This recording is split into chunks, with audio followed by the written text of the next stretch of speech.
What's up, guys? So today's the day we're gonna install those running boards. We're gonna finally gonna put them on the Chevy Colorado, just because I got them on sale. I wasn't too big fan of running boards, but they're pretty useful, especially for people getting inside the truck. So that's one of the reasons why I want to put these running boards. But I finally got them, and today's the day. I had to come all the way to Home Depot because I didn't have the right sockets for them.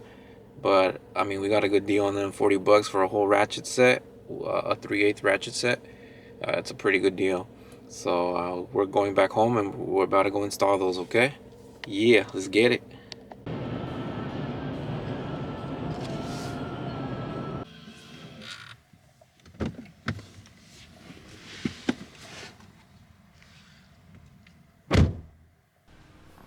So this is how it comes fresh out the box.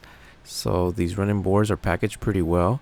They're even generous enough to give you some gloves in there. They'll give you some backup washers, backup bolts. And so this is the set of ratchet that I got, the 3/8 ratchet. I needed this specifically the 16 and the 13 on there.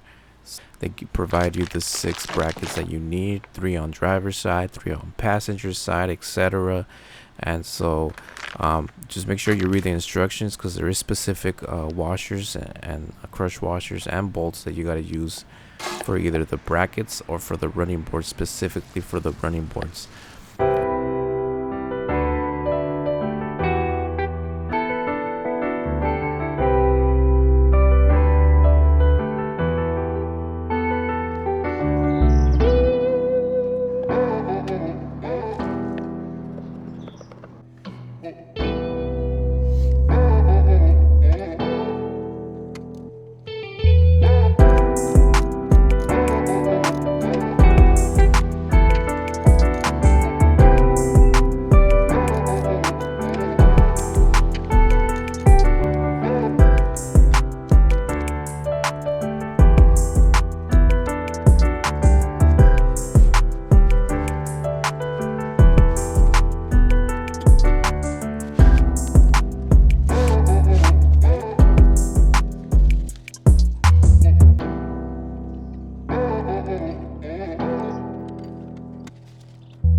And there it is. This is how it looks right on the truck. Honestly, it gives it a nice black accent. It fits the truck's aesthetics. Honestly, I love it. I didn't think I was gonna love it this much, but honestly, I love it. It looks meaner. Just putting some more metal on your truck, it just makes it look more aggressive. And then this is how the other side looks without it. So just so you guys can compare. Alright, we're gonna go ahead and put the other side on. And there you have it. Both running boards have been installed on both sides of the truck. It honestly only took me like 2 hours. I mean, it took me a while because you did probably need someone else to give you a hand. It'd be a little quicker. I used my tool bag there, as you saw in the video. But yeah, I'm really impressed with the quality of it. I'm impressed how it looks. It gives the truck an aggressive look, more metal on the truck. Man, beautiful. Can't wait to take this out on the road, to be honest. But yeah, thank you guys for watching, and stay tuned. I'm gonna be adding more and more and more stuff to the truck non-stop. All right, so thank you. Bye. Písale a la troca, baby. Esa Chevy blanca grita porque son 4x4 Chevy.